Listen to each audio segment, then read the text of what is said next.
What's up, everybody? This is Michael of Miller Cleaning, and we are the Grime Fighters.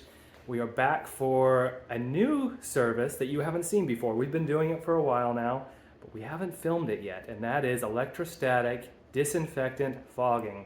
It's a mouthful, but basically it just means that we are getting rid of germs on surfaces and COVID. This is a very important service considering the times that we're in, and it's important to take this kind of service very seriously and doing it with the right kind of tools. So I'm going to show you our method that we use to ensure that surfaces are cleaned properly.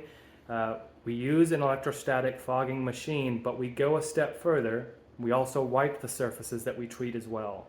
Some places don't do that. This is kind of, it shouldn't be considered an extra step, but it is. For a lot of these places, they'll just spray and go. But really, you need to agitate the surfaces that you spray with a cloth or something else to really ensure that the cleaning chemical gets in there under the soils and disinfects the surface. So to us, this is an essential step, but I'm going to show you everything that we do. Let's start first by talking about the equipment and the chemical that we use. All right, let's start with the machine that we use, and that is this machine right here. It is our electrostatic fogging machine. It is a true electrostatic machine. As you'll see, when we actually do the cleaning, you have to ground yourself to this part of the machine. There's a piece of, well, you see it right there. There's a piece of metal on it. If you are not properly grounded when you're holding this machine, you'll get shocked. And that's part of it being, excuse me, I've got to clear my throat.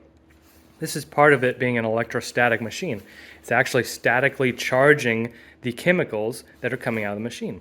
Speaking of chemicals, here's the one that we use. This is Foster's First Defense, and it is approved for COVID and the flu. It is an antimicrobial, antifungal, anti-everything. And it's great on surfaces, doesn't leave a whole lot of streaks or anything. We love it. We've had great success with it. All right, so I'm going to get the truck fired up. We're going to get our equipment all together and ensure that we have everything that we need. And you're going to come along with us, and you're going to see the method that we use to do this kind of service. First of all, as always, let's get our little high five. There we go. He will be with us today, helping us to get rid of the grime. So we are at the office now, and we're going to start doing our fogging treatment. I want to talk just for a moment about some of the safety protocol that we follow, which, as you can see here, we have our coveralls on, gloves, respirator, eye protection, we got shoe covers and everything, just so that we can be safe. Remember, whatever you're using, follow the directions and read the label. The label is the law. That's what we always try to remember. And that comes to the dwell times on the chemical when you lay it out, agitation methods, dilution ratios. Make sure you follow all those instructions because you want to do this the right way, especially since this is for COVID. All right, let's get started. So here you go. We're starting to lay all of our Foster's First Defense on all of the surfaces. And for those of you that don't know why we use electrostatic disinfectant fogging, it's because, as we mentioned earlier, it's statically charging the particles. What this does is, well, if you picture something that's got static cling, it wants to attach to things. It's the same with these particles of the chemicals. They are atomized when they come out of the trigger there, out of the gun, and since they're statically charged, they want to cling to the surfaces. This just allows the chemical to lay on the surfaces more evenly, keeps it from dripping down off the surface so it stays on there longer, because the goal is dwell time. You want this chemical to stay on there as long as possible and do its work. And to do that, it needs to stay there for a little while. Okay, so after a few minutes of waiting for the particles to settle onto the surfaces, my wife then comes back into that room and hits all the key touch points. That would include light switches, handles on the doors, and you'll notice I didn't really spray the door because we would have gotten overspray all over that glass. It would have taken forever to clean. So she just comes back and manually wipes it. And then it's just hitting all the main touch point areas. You try to picture in your mind, if you're a cleaner, you know where the key touch points are, especially the chairs in the waiting room area, any horizontal surfaces. And just trying to make sure that that surface is agitated and the chemical has worked well into the surface. Because we want to ensure that it's getting a thorough cleaning. Don't want anyone getting sick. That is the goal.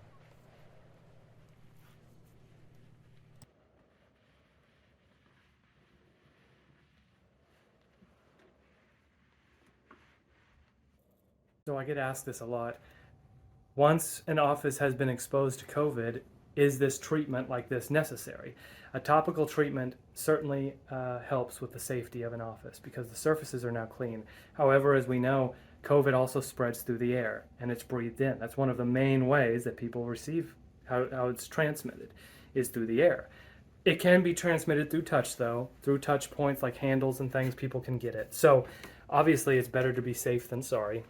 And we do this treatment a lot.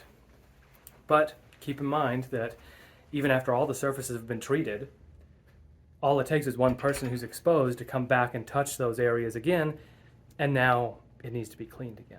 So again, this is just one part of a multi-step process to ensure that offices are clean and that people aren't exposed to COVID and everyone doesn't end up getting sick. It's a challenge right now for everybody.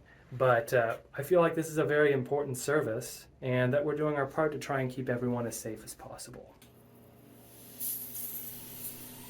All right, so here we are fogging up one of the bathrooms, one of two that are there. Bathrooms being a huge part of where germs are. So make sure to get all the surfaces very thoroughly.